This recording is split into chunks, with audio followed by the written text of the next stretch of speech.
Hello friends, welcome back. I am Raju stock analysis में आपका स्वागत है। आज हम आपके सामने 6 कंपनियों का एनालिसिस करने वाले हैं। अब हमारे 2 सब्सक्राइबर ने हमें 2 कमेंट की और इन दोनों कमेंट में 3 कंपनियां हैं, तो एक एक करके इन सभी कंपनियों का एनालिसिस कर लेते हैं। जिसमें सबसे पहला नाम है एवरेस्ट कांटो सिलेंडर लिमिटेड, जिसका शॉर्ट नेम है EKC। और आज हम इन 6 कंपनियों के फंडामेंटल नहीं देखेंगे, सिर्फ चार्ट पैटर्न की ही बात करेंगे।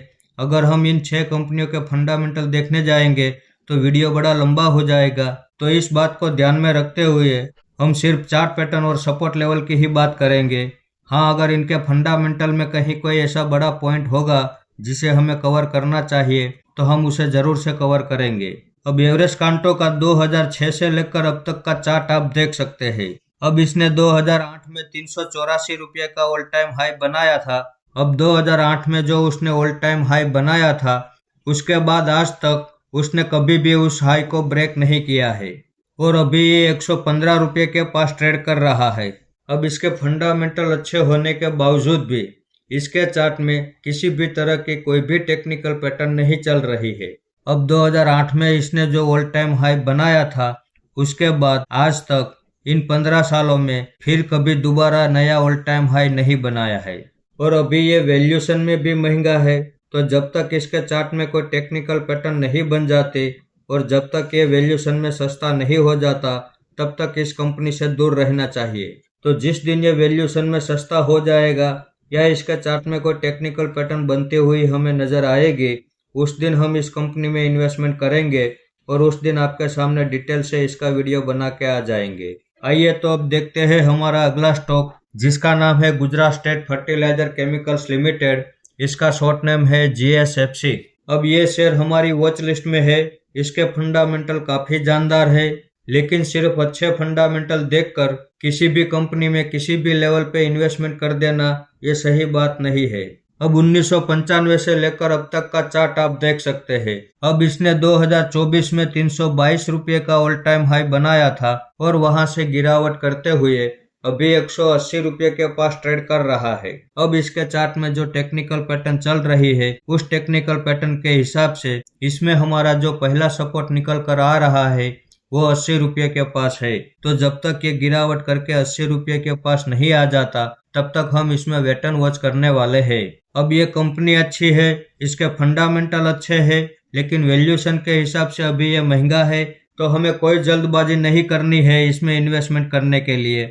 हम इसमें सही सपोर्ट तक जब तक ये गिरावट नहीं कर देता, तब तक इंतजार करने के लिए तैयार है। अगर ये यहीं कहीं से वापस ऊपर चला जाता है और फिर से नया ऑल टाइम हाई बना देता है तो कोई बात नहीं, छोड़ देंगे, जाने दो। लेकिन अगर हम इसमें इन्वेस्टमेंट करेंगे तो ये हमारे सपोर्ट के पास आएगा, तभी इन्वेस्टमेंट करेंगे।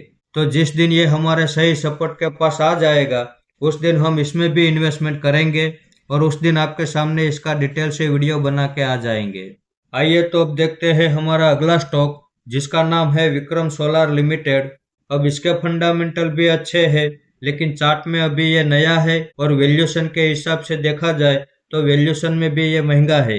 अब ये कंपनी भी हमारी वॉच लिस्ट में है, तो हमें कमेंट करने वाले हमारे व्यूवर्स को हम इतना ही बताना चाहेंगे कि जब तक इसके चार्ट में कोई टेक्निकल पैटर्न नहीं बन जाते और जब तक ये वैल्यूएशन के हिसाब से सस्ता नहीं हो जाता, तब तक इस कंपनी में भी वेट एंड वॉच करना चाहिए। हाँ, जिस दिन ये अपने सही वैल्यूएशन लेवल के पास आ जाएगा और इसके चार्ट में कोई टेक्निकल पैटर्न बनती हुई हमें नजर आएगी, उस दिन हम इस कंपनी में भी इन्वेस्टमेंट करेंगे और उस दिन आपके सामने डिटेल से इसका वीडियो बना के आ जाएंगे। आइए तो हमारे दूसरे सब्सक्राइबर की जो कमेंट आई है, उन तीनों कंपनियों का भी एनालिसिस कर लेते हैं। जिसमें सबसे पहला नाम है आइनॉक्स विंड लिमिटेड। अब इसके फंडामेंटल भी अच्छे हैं, लेकिन वैल्यूएशन के हिसाब से अभी ये महंगा है। अब 2015 से लेकर अब तक का चार्ट आप देख सकते हैं। 2024 में इसने 258 रुपये का ऑल टाइम हाई बनाया था और वहां से गिरावट करते हुए अभी 122 रुपये के पास ट्रेड कर रहा है। वैसे देखा जाए तो इसके चार्ट में कोई भी टेक्निकल पैटर्न नहीं चल रही है, तो जब तक इसके चार्ट में कोई टेक्निकल पैटर्न नहीं बन जाती और जब तक ये वैल्यूएशन में सस्ता नहीं हो जाता, तब तक इस कंपनी से हमें दूर रहना चाहिए। तो जिस दिन ये वैल्यूएशन में सस्ता हो जाएगा या इसके चार्ट में कोई टेक्निकल पैटर्न बनती हुई हमें नजर आ जाएगी, उस दिन हम इस कंपनी में भी इन्वेस्टमेंट करेंगे और उस दिन आपके सामने डिटेल से इसका वीडियो बना के आ जाएंगे। आइए तो अब देखते हैं हमारा अगला स्टॉक, जिसका नाम है जिनस पावर इंफ्रास्ट्रक्चर लिमिटेड। अब इसके फंडामेंटल भी काफी ज्यादा अच्छे हैं, लेकिन वैल्यूएशन के हिसाब से अभी ये महंगा है। अब 2008 से लेकर अब तक का चार्ट आप देख सकते हैं। 2024 में इसने 486 का ऑल टाइम हाई बनाया था और वहां से गिरावट करते हुए अभी ये 298 रुपये के पास ट्रेड कर रहा है।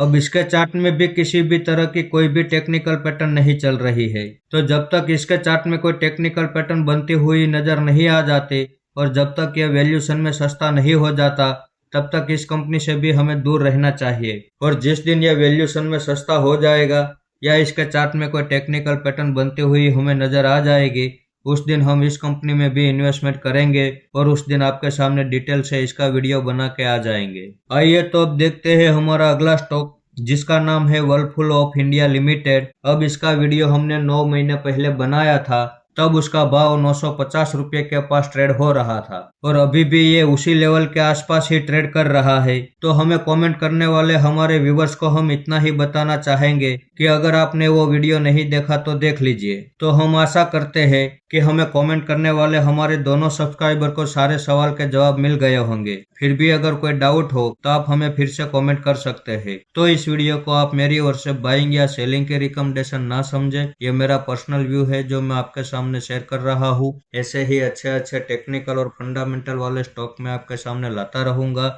आपने यहाँ तक मेरा वीडियो देखा उसके लिए आपका बहुत बहुत धन्यवाद।